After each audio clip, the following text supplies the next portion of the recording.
사랑하는 시청자 여러분, 안녕하십니까? 깊어가는 겨울밤, 뉴스사랑방, 김구입니다.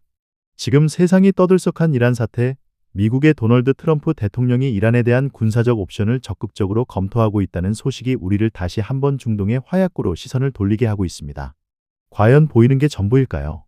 단순히 이란의 시위대 탄압에 대한 응징일까요? 아니면 더 큰 불씨를 지피는 어리석음일까요?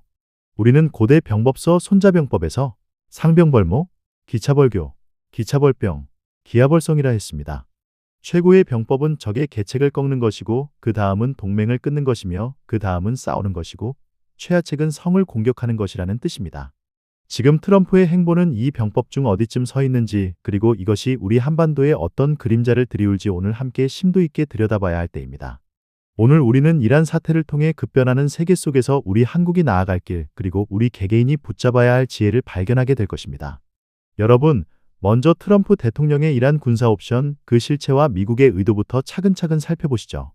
최근 보도에 따르면 트럼프 대통령은 이란 내 시위대 탄압에 대한 대응으로 이란에 대한 군사적 선택지를 다시 한번 검토하고 있습니다. 그 선택지는 이슬람혁명수비대 IRGC에 대한 제한적인 공격부터 더 나아가 정권 교체를 목표로 하는 강력한 조치까지 망라되어 있다고 합니다. 그는 아직 최종 결정을 내리지 않았지만 참모들에게 결정적인 군사적 대안을 마련하도록 압박하고 있는 것으로 전해지고 있습니다. 현재 미국은 항공모함과 F-15E 전투기 같은 핵심 군사력을 중동 지역에 배치하고 있으며 미 해군 항공모함 USS 에이브러햄 링컨함도 페르시아만으로 이동 중인 것으로 확인되었습니다. 패트리엇과 사드 등 미사일 방어 시스템의 추가 배치도 언급되고 있는 상황입니다. 과거 2020년 1월 이란 혁명수비대 정예 쿠드스군 사령관 가셈 솔레이마니가 미군의 공습으로 암살되었던 사건을 기억하시죠? 그때도 미국은 원포인트 표적 공격 가능성을 시사하며 군사적 옵션을 강하게 검토했었습니다. 트럼프 대통령의 이러한 결정적인 군사적 대안, 압박은 단순히 제재를 넘어선 압도적인 힘으로 자신의 뜻을 관철시키려는, 마치 바둑에서 상대방의 수를 봉쇄하고 자신의 판을 짜려는 듯한 강한 의지를 보여줍니다. 여러분, 이란 정권을 악으로 규정하고 체제 붕괴까지 목표로 삼았다는 분석은 단순한 외교를 넘어선 깊은 감정적 대립의 양상을 띠고 있습니다. 이는 마치 농부가 해충을 박멸하듯 근본적인 문제를 뿌리 뽑겠다는 강력한 의지의 표현으로 해석될 수 있습니다. 하지만 역사는 우리에게 무력이 모든 문제의 해답이 아님을 수 없이 가르쳐왔습니다. 고대 로마 공화정 시대 카르타고와의 전쟁에서 스키피오 아프리카누스 장군이 무력으로만 밀어붙이는 대신 상대방의 전략적 요충지를 빼앗고 보급선을 끊어 결국 카르타고를 항복시켰던 지혜로운 전략을 떠올려 보십시오. 무력은 최후의 수단이자 때로는 최악의 선택이 될 수 있음을 역사는 우리에게 웅변하고 있습니다. 이러한 트럼프의 이란 정책이 우리 한국에게 주는 시사점은 명확합니다. 첫째, 국제정세의 예측 불확실성 증대입니다. 트럼프식 미국 우선주의 외교는 예측 불가능성을 극대화합니다. 이는 기존의 자유주의 국제 질서의 안정성을 해치고 우리 한국과 같은 동맹국들에게도 언제든 예상치 못한 요구를 하거나 일방적인 정책을 추진할 수 있음을 시사합니다. 둘째, 석유 공급망 불안정으로 인한 경제적 타격입니다. 중동 지역의 군사적 긴장 고조는 호르무즈 해협과 같은 주요 해상 운송로의 불안정으로 이어질 수밖에 없습니다. 여러분, 우리나라는 원유의 약 70% 이상을 중동에서 수입하고 있으며 이 해협이 위협받는다면 서민들의 유류비 부담은 물론 공장의 생산 단가 상승, 그리고 전반적인 물가 상승이라는 연쇄 반응을 일으켜 경제 전체를 흔들 수 있는 직접적인 위협이 됩니다. 셋째, 대북 정책에 대한 복합적 영향입니다. 트럼프의 이란 핵협정 일방적 탈퇴는 북한에게도 미국과의 비핵화 협상에 대한 신뢰를 저해하는 부정적인 선례를 남겼습니다. 북한이 유사시 미국과의 합의가 언제든 뒤집힐 수 있다고 판단하면 핵무기 개발을 더욱 고수할 명분을 제공하게 됩니다. 이는 우리 한반도의 비핵화 노력을 더욱 어렵게 만들 수 있는 중대한 문제입니다. 여러분, 다음으로 중동 동맹국들의 고뇌와 복잡한 셈법에 대해 이야기 나누어 보시죠.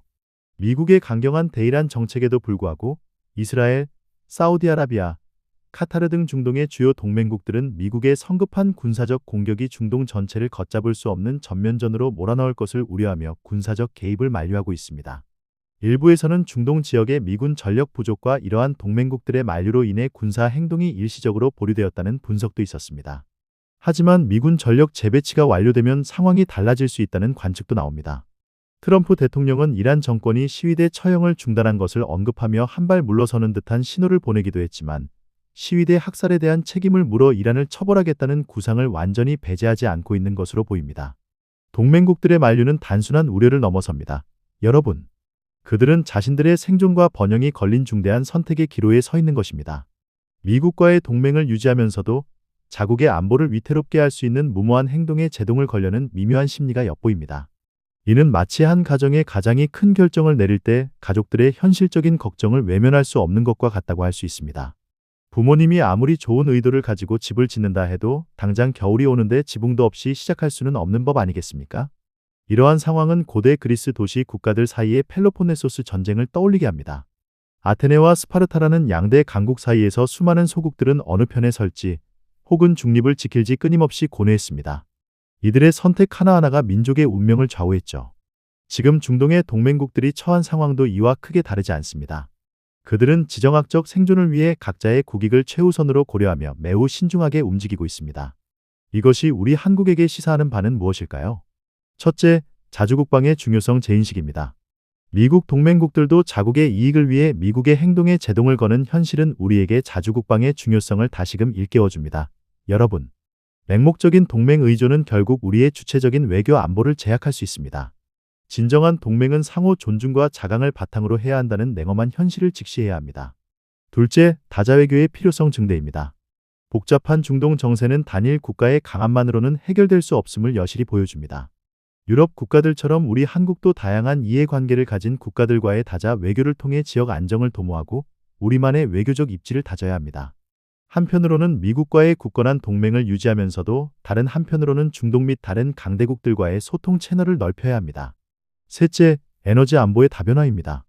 중동 정세 불안은 언제든 유가 급등을 초래할 수 있으므로 중동 의존도를 줄이고 천연가스, 신재생에너지 등 에너지 수입선을 다변화하는 정책적 노력이 시급합니다. 여러분, 우리 정부는 국내 기업들의 해외 에너지 자원 개발 투자를 적극적으로 지원하고 장기적인 에너지 자립 계획을 수립해야 할 때입니다. 마지막으로 트럼프의 결정적 군사 옵션이 우리 한반도에 드리운 그림자에 대해 심층적으로 분석해 보겠습니다. 트럼프 대통령은 이란 시위대 처형 중단이라는 일시적인 유화 제스처를 보였지만 시위대 학살에 대한 책임을 물어 이란을 처벌하겠다는 구상을 완전히 배제하지 않고 있습니다. 전문가들은 지상군 투입 없이 공군력만으로 이란 정부를 무너뜨릴 수 있는지에 대한 의문을 제기하면서도 만약 대규모 공중작전이 이루어진다면 F-35 전투기, B-2 폭격기 등 스텔스 항공기와 순항 미사일을 탑재한 잠수함이 동원될 가능성이 크다고 분석합니다. 실제로 미국 싱크탱크인 허드슨 연구소는 제한적인 공습이 이란 국민들을 고무시켜 정권 교체를 유도할 수 있다는 의견을 내놓기도 했습니다. 반면 유라인스 전략정책연구소는 미국의 미사일 공격이 오히려 이란 정권을 결속시키고 민족주의적 정서를 자극하여 시위 운동을 진압할 명분을 줄 수 있다고 경고합니다. 한번 내뱉은 말은 지켜야 한다. 는 지도자의 자존심 그리고 보이는 힘만이 상대를 굴복시킬 수 있다. 는 강력한 믿음이 트럼프의 결정적 군사 옵션 구상 뒤에 숨어 있을 수 있습니다. 여러분, 이것은 마치 망치만 가진 자에게는 모든 문제가 못으로 보이는 것처럼 강대국의 리더가 가진 권력의 속성을 보여주는 것이죠. 힘의 논리가 지배하는 국제사회에서 이러한 지도자의 심리는 때로는 합리적인 판단을 흐리게 할 수도 있습니다. 우리는 1990년대 북한 핵 위기 당시 미국 클린턴 행정부가 영변 핵시설에 대한 정밀 타격을 검토했지만 한반도 전면전의 위험 때문에 결국 외교적 해결을 선택했던 역사를 기억해야 합니다. 당시의 고뇌와 현재 트럼프의 상황은 압도적인 힘을 사용할 것인가 아니면 인내를 가지고 외교를 추구할 것인가라는 근본적인 딜레마를 공유하고 있습니다. 이러한 상황이 우리 한반도에 미칠 구체적인 영향은 무엇일까요? 세 가지로 정리해드립니다. 첫째, 북한의 핵개발 가속화 우려입니다. 여러분, 이란 사태가 군사적 충돌로 비화될 경우 북한은 핵무기 보유의 정당성을 더욱 강화하며 핵개발을 가속화할 수 있습니다. 이는 힘의 대결만이 살아남는 길, 이란은 북한의 논리에 힘을 실어줄 것이며 우리 한반도의 안보 위협을 극도로 높이는 결과를 초래할 것입니다. 김정은 정권은 이란 사태를 자신들의 핵 정책을 정당화하는 사례로 삼을 가능성이 농후합니다. 둘째, 글로벌 경제 위기의 심화와 전이입니다.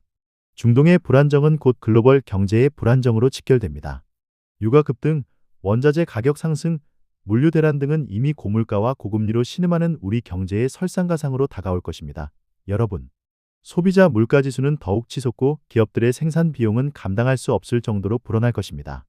가뜩이나 팍팍한 서민들의 장바구니 살림살이는 더 큰 고통을 겪게 될 것이며 이는 우리 가계 경제의 기반을 위협하는 심각한 상황으로 이어질 수 있습니다.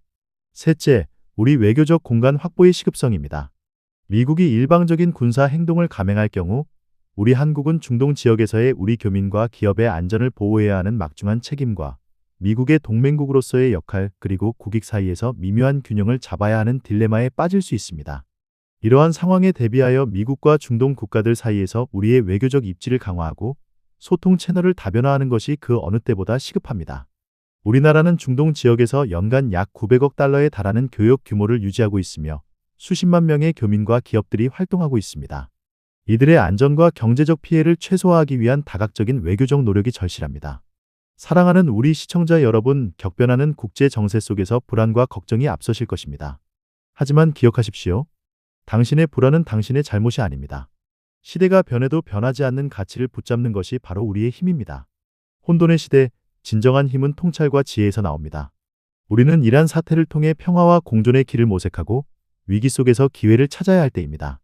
우리 뉴스사랑방 구독자 여러분은 오늘 다룬 트럼프의 이란 군사 옵션과 한반도 영향에 대해 어떻게 생각하십니까?